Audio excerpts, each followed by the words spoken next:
당신과 세계의 과거, 현재, 미래를 보는 창 워킹 바이블 TV 송명도 목사입니다. 워킹 바이블 연구소는 목회자들과 성도들의 필요를 공급하고 세워갑니다. 구독, 좋아요를 누르시면 새 영상을 쉽게 볼 수 있고 모두 무료임을 알려드립니다.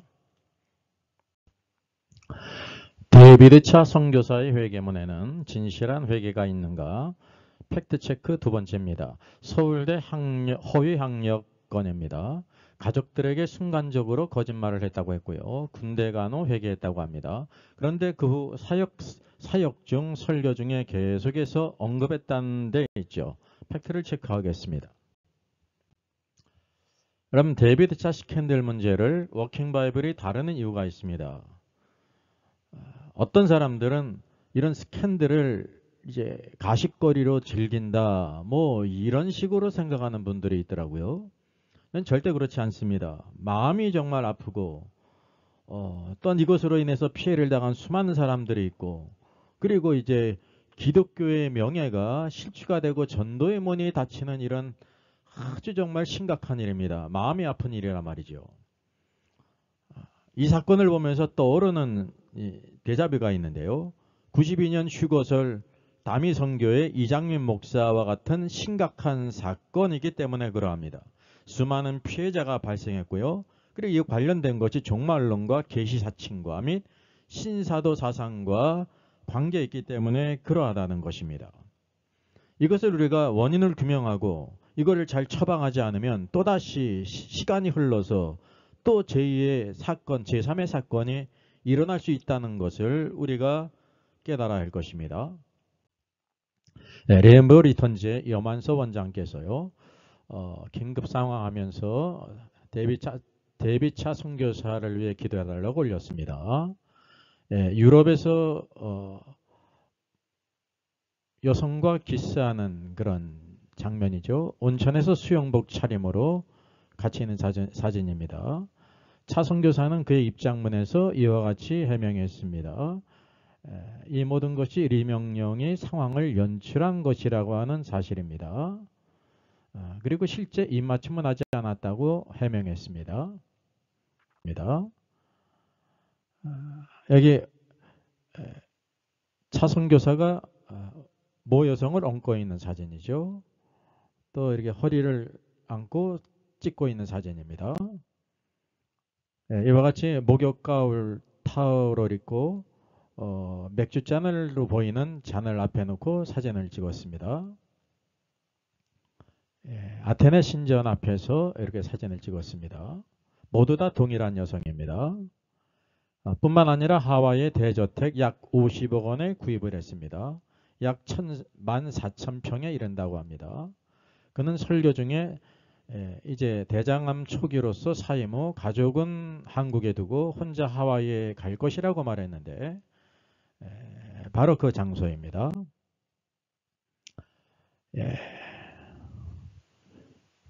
차 선교사의 입장문을 발표한 이후에 염한성 원장께서 자신을 이제 피해자인 양 발표한 것에 대해서 2차 제보한 추가 내용이죠.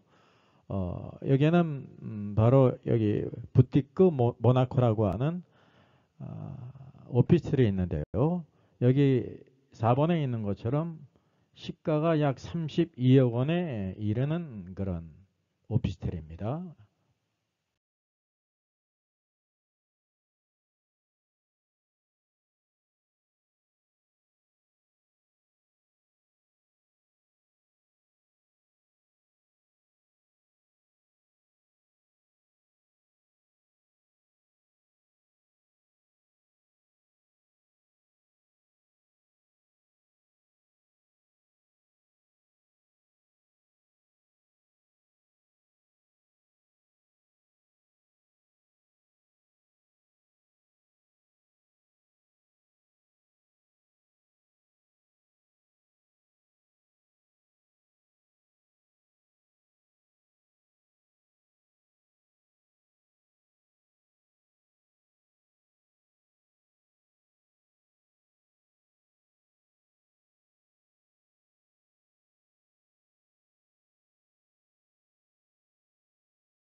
여러분, 스캔들에 관한 관련 항목들을 살펴볼 필요가 있습니다.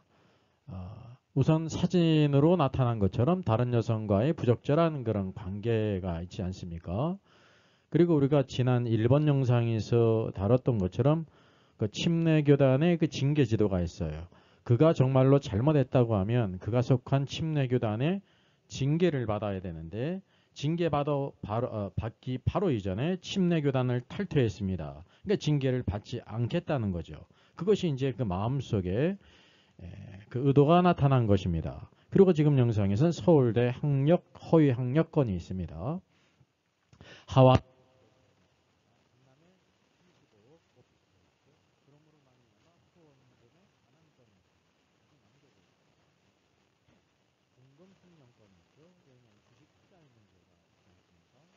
그리고 마지막 신호 표절과 예수님의 진실을 나타나는 그는 항상 예수님의 음성을 듣는다고 말했습니다. 하나님의 음성을 듣고 승한다고 말했습니다. 그는 신사도의 사자인데 그리고 그가 사임하면서 동생 목사에게 자녀를 돌려준다고 하는 세신 문제 여러 가지를 이렇게 똑같습니다.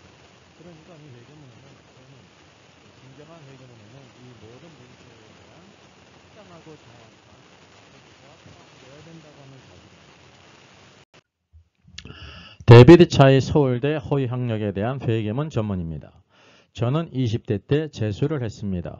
재수를 하면서 목표로 했던 서울대 사회과학대를 2년 연속 입학에 실패를 하게 되었습니다. 당시 저희 집이 경제적으로 너무 어려웠고 부모님께 삼수를 하게 해달라고 말하기가 너무나도 죄송스러웠습니다. 그래서 저는 순간적으로 대학에 합격을 했다고 부모님께 아버지께 거짓말을 하고 걷잡을 수 없이 1년 가까이를 가짜 대학생으로 가족을 속이며 살게 되었습니다. 사실 너무너무 고통스러웠고 제가 집이 무너진 가운데 기뻐하시는 부모님 앞에 번복하기가 너무나도 용기가 없었습니다. 그런 죄악을 가지고 군대를 들어가게 되었습니다. 그러니까 이제 20대 때 재수를 했는데 서울대학교 사회과학대를 2년 연속 실패했다는 거예요. 그 당시 가정이 경제적으로 너무 어려웠고 삼수를 한다고 말하기가 너무 죄송해서 이제 순간적으로 서울대학교에 합격했다고 거짓말을 했다는 거예요. 부모들께. 그래서 1년 동안 가짜 대학생을 하다가 군대에 들어갔다는 얘기입니다. 서울대 입학 거짓말은 군대 입대와 용서받은 과정입니다. 군 생활을 하는데 어머님께서 깊이 하나님을 만나게 됐고 저도 하나님 앞에 이 죄의 문제, 저의 인생의 문제를 놓고 치열하게 기도하기 시작을 했고 하나님께서 정말 이 거짓말과 씻을 수 없는 죄악 때문에 저는 버리실 거라고 생각을 했는데 정말 하나님의 기도 가운데 저를 만나 주셨습니다. 저는 너무나도 감사해서 하나님 앞에 제 인생을 다 걸겠다라고 고백하며 그렇게 군 생활을 제대하게 됐습니다. 그리고 정말 기적같이 순종하며 나아가는 가운데 여의도에서 회사를 창업하게 되었습니다. 그리고 젊은 나이에 풍족한 재정을 벌고 하면서 여러 가지 제 안에 연약함이 있다는 사실도 여전히 알게 되었습니다. 그러다가 회계사 공부를 하게 되었고 회계사 시험을 준비하는 과정에서 마지막 때 우리가 살고 있구나라는 사실을 하나님의 은혜로 깨닫게 되었습니다. 라고 했습니다. 여기 이제 어머니가 깊이 하나님을 만나게 됐다는 것은 이제 그때 예수님을 믿었다는 것이 아니라 예수님을 믿고 있었는데 더 깊이 하나님을 체험했다는 것 같아요. 아마 이제 더 크로스 처치 박호정 목사 교회에서 신사도 운동하는 교회죠. 그래서 이제 깊이 하나님을 만나게 됐다는 것으로 이렇게 추정이 됩니다. 그리고 이제 저도 데이빗 차도 하나님 앞에 이 죄의 문제를 놓고 치열하게 기도하게 했다는데 이제 그때 예수님을 믿었다는 것이 아니라 이미 이제 믿고 있었는데 그 죄의 문제로 인해 가지고 하나님 앞에 막 이렇게 기도하고 그랬는데 죄 때문에 하나님이 자기를 버린다고 생각했는데 하나님을 만나 주셨다는 거죠. 아마 이제 이게 어떤 의미인가라고 생각할 때 이 죄악을 하나님 앞에 회개했기 때문에 용서받았다라는 그런 뜻인 것 같습니다. 사실 여기까지는 다 이제 가족들에게 거짓말한 것이기 때문에 가족들에게 회개하고 하나님께 회개하면 끝나는 문제였습니다. 마지막 신호 출간 뒤 허위 학력을 고백했다고 말해요. 여러분 다 아시는 것처럼 마지막 신호라는 책을 출간하게 됐고 당시 제 나이가 29살이었습니다.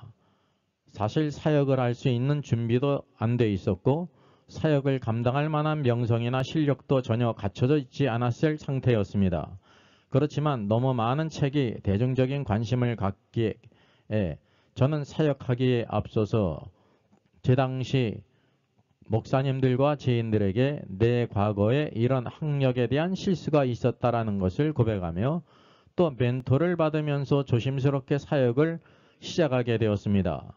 저는 당시에 나의 이런 과거의 연약함과 실수에도 불구하고 하나님이 저를 사용해 주시는 것에 대해서 너무나도 깊은 감사와 또 나같이 연약하고 부족한 죄인에게 어떻게 하나님이 이런 사명을 맡기실 수 있을까에 대한 그 감당할 수 없는 벅찬 기쁨 때문에 정말 생명을 다해 주님 앞에 사역을 감당을 시작을 했습니다. 라고 했습니다.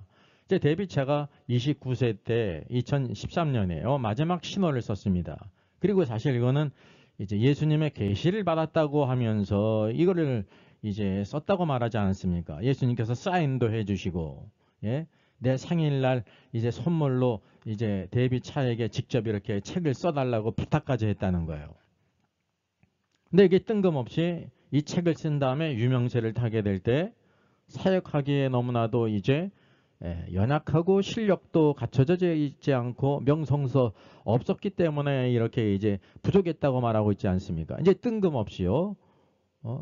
그래서 뜬금없이 여기 보게 되면 그 당시 목사님들, 지인들, 아마 더크로스 처치 박호정 목사와 그 이제 그 관계되는 목사님들 같아요. 그리고 지인들은 그 교인, 일부 교인들이겠죠. 이 과거 학력에 대한 실수가 있었다는 것을 구태여 고백했다고 말합니다. 왜냐하면 그것은 가족들에게 대한 그런 이제 거짓말인데 뜬금없이 이제 교회 관계자들에게 고백했다는 거잖아요. 근데 사실 우리가 더 중요하게 여겨야 될 것이 뭐냐면 마지막 신호가 예수님의 계시를 받아서 썼다고 했는데 그게 완전히 거짓입니다. 2020년도 8월에 이제 차영규 전도사가 그때는 이제 신학을 했기 때문에 전도사라는 호칭이 합당합니다. 이게 선교사도 아니고 전도사가 이제 이렇게 입장문을 발표했어요. 그냥 책을 표절했다는 거예요. 그래서 여기 전후관계가 전혀 석연치 않게 뜬금없이 교회 관계자들에게 고백을 했다라고 말하고 있습니다. 그것까지라도 액면 그대로 받아들인다고 하면 사실 이 문제로 끝나면 아무 문제가 되지 않습니다. 뭐에 대해서? 이 허위 학력 문제에 대해서. 문제는 바로 뭐냐면 그가 이제 이렇게 사역을 시작하면서 공적으로 선교사라는 자칭 선교사의 직함을 가지고 사역하면서 그가 서울대에 출신이라는 것을 나왔다는 것을 계속해서 말했다는 데 있어요. 거기에 대한 회개문이 전혀 없다는 것입니다. 이제 이것이 가장 큰 문제라는 거죠. 자, 한번 서울대 허위 학력에 대한 것을 도표로 정리했습니다. 차영규 데뷔차는 1983년생이에요. 20대 때 재수를 했습니다.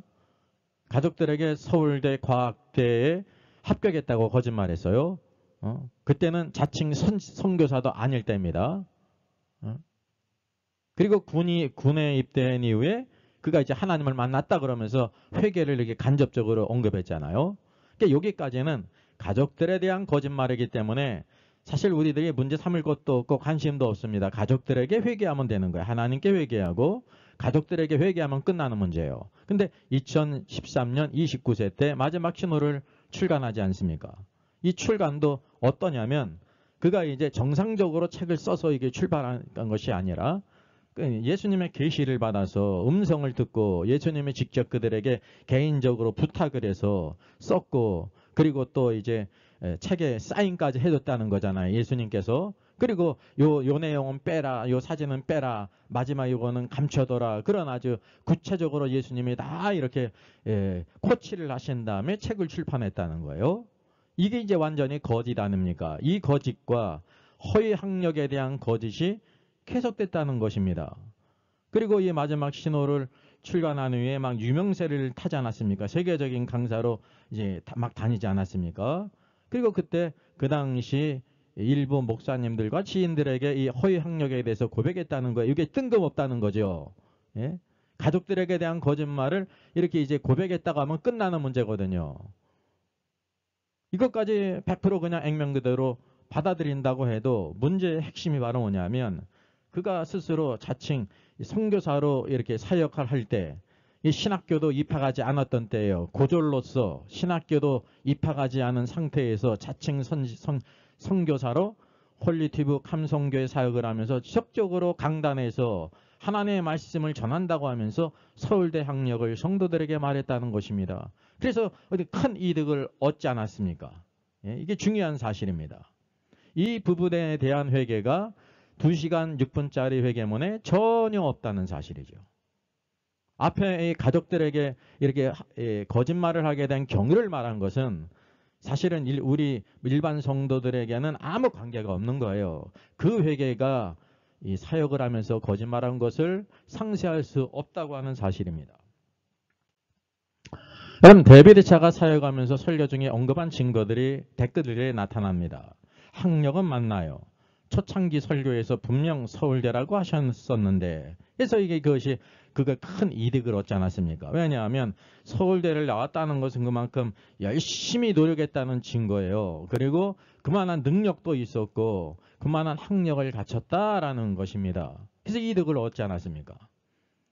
같은 크리스찬 아니고 차영규는 처음부터 사기꾼이다. 속이려고 돈 벌려고 시작한 사업이야. 감성교회는 그만들 쏘가라 제발. 고졸 차영규한테 라고 했습니다. 또 다른 댓글을 봅니다. 국민일보에도 이미 떴고 찾아보니 무슨 서울대에 다니다 포기한 것처럼 말하더니 고졸이라면서요. 이거 사칭 아닙니까? 서울대 예타의 제보에 동문이었는지 제보해야겠습니다. 차영규 뭐라는 사람이 뭐 하는 사람이야 대체. 그랬어요. 또 다른 댓글은요. 사기꾼이지요. 대체 그 명문대가 어딘데 명문대는 자퇴든 중퇴든 퇴학이든 기록 다 남겨놓습니다. 차영규 사기꾼이네 그냥. 그러면 명문대뿐만 아니라 모든 대학이 자퇴든 중퇴든 퇴학이든 다 기록에 남습니다. 또 다른 증거들이죠. 진짜 어이가 없네. 네이버 검색에 데이비드차 서울대 이런 식으로 양력 광고 띄우더니 지금 광고 사이트 들어가지도 않고 그랬습니다. 그래 이 상태에서 서울대생이 무슨 선교사야. 이거 서울대에서 고소해야 돼 라고 말했습니다. 남이 책 표절할 때부터 뭔가 꺼림치겠는데 이제 2020년도 8월 이제 사과문 비슷한 입장문을 밝혀냄으로 인해서 표절을 그가 인정했거든요. 가슴이 아픕니다. 오히려 더 정신 차려야 할 듯요. 그랬어요. 사기꾼 저놈은 하나님 음성 듣고 썼다는 책부터 블로그에 끼워서 그대로 내놓은 놈입니다. 직통교시 받는다고 말끝마다 하나님이 이렇게 말씀하셨다 할 때 알아봤습니다. 그랬습니다. 그러니까 이제 마지막 신호 예수님의 계시로 썼다는 것도 거짓이고요. 서울대 학력도 거짓이에요. 완전히 그의 인생은 거짓이라는 것이 드러납니다. 집 망한 후 겨우 다니던 명문대 주님의 뜻으로 포기한 것처럼 간증하더니 그때 고졸이었고 명문대 근처에도 못 갔다면요? 이거 사칭 아니냐고요. 대놓고 말 못하시지만 사실 서울대라는 식으로 오해하게 만들고 학교명 말해주지도 않더니 이거 꾼들이 쓰는 수법이지 않습니까? 예타의 동문 찾아야 되는 것 아닌가라는 댓글이었습니다. 여러분 서울대 허위 학력에 대한 회계의 팩트 체크예요. 차영규 선교사가 가족들에게 서울대 입학 거짓말한 과정을 언급했습니다. 회계 여부가 없지만 사실 가정사 문제로 그가 이제 말한 그대로 회개했다는 것을 액면 그대로 이렇게 받아들이겠습니다. 그리고 군대에서 하나님을 만나 주셨다 그랬습니다. 그러니까 하나님께 회개했다는 것을 감접적으로 표현한 것 같아요. 하나님께 회개했으면 좋은 일입니다. 그리고 마지막 신호 출판 2013년이죠. 차영규 29세 때 그는 신학도 하지 않았고 고졸이었고 일반 성도에 불과했는데 그들이 마지막 신호 책을 출판한 후에 막 이렇게 수많은 사람들에게 알려져서 베스트셀러가 됐습니다. 그리고 그때 일부 목사님들과 지인들에게 고백을 했다는 거예요. 그리고 멘토를 받고 사역을 시작했다는 거예요. 그것도 만약에 그렇게 고백을 했다고 하면 그 나쁜 것이 아닙니다. 이후에 그런 거짓말을 안 하면 되는 문제였습니다. 문제는 자칭 선교사로 신학교도 가기 전에 고졸이 이제 선교사의 직함으로 사역을 하면서 공적인 자리에서 설교해서 계속해서 자기가 이렇게 서울대 명문대 다니다가 주님의 뜻대로 가정이 어려워서 그만두고 신학을 했다, 이 사역을 한다라는 것을 언급했다는 데 있습니다. 서울대 다니다 집안이 망해서 명문대 포기했다. 그 자기를 이렇게 실력 있는 자로 이렇게 드러났다는 거죠. 그는 명문대는커녕 대학에 들어가지도 못한 고졸이었습니다. 이 중요한 부분에 대해 회개가 언급되지 않았다는 것입니다. 2시간 6분짜리 회개문에 이 중요한 부분은 전혀 없다는 거죠. 그러면 그것이 허위 학력에 대해서 회개를 한 겁니까? 안 한 것입니까? 삼척동자도 다 할 수가 있지 않습니까? 여기 서울대 허위 학력에 대한 거짓말을 이렇게 도표로 이렇게 나타냈습니다. 여기 빙산이 있습니다. 여러분, 빙산은 이렇게 보이는 부분이 있어요. 비저블한 부분이 있어요. 그리고 물 아래 가라앉은 부분, 인비저블한 부분, 안 보이는 부분이 있단 말이죠. 그래서 여기 가족들에게 거짓말한 것은 이제 그가 가족들에게 거짓말했고 또 여기 회개문에 언급을 했기 때문에 그가 회개했다고 우리들이 이렇게 받아들일 수가 있습니다. 액면 그대로. 왜냐하면 그 사람을 최대한 의심하지 않고 했다고 하니까 그 회개문에 있지 않습니까? 언급을 했어요. 가족들에게 거짓말한 과정, 그 가족 문제입니다. 예? 공적으로 말할 것이 아니에요. 그리고 마지막 신호 출판 후에 일본 목사와 지인들에게 고백을 했다고 했습니다. 그 측근들의 일부 문제라 말이죠. 우리가 여기서 관심을 갖고 있는 것은 그가 자칭 선교사, 신학교도 들어가기 전에 고졸 차영규가 자칭 선교사로 사역을 하면서 공적 설교 중에 그것을 계속해서 언급했다는 것입니다. 명문대 다니다가 주님의 뜻으로 가정이 어려워가지고 그만뒀다.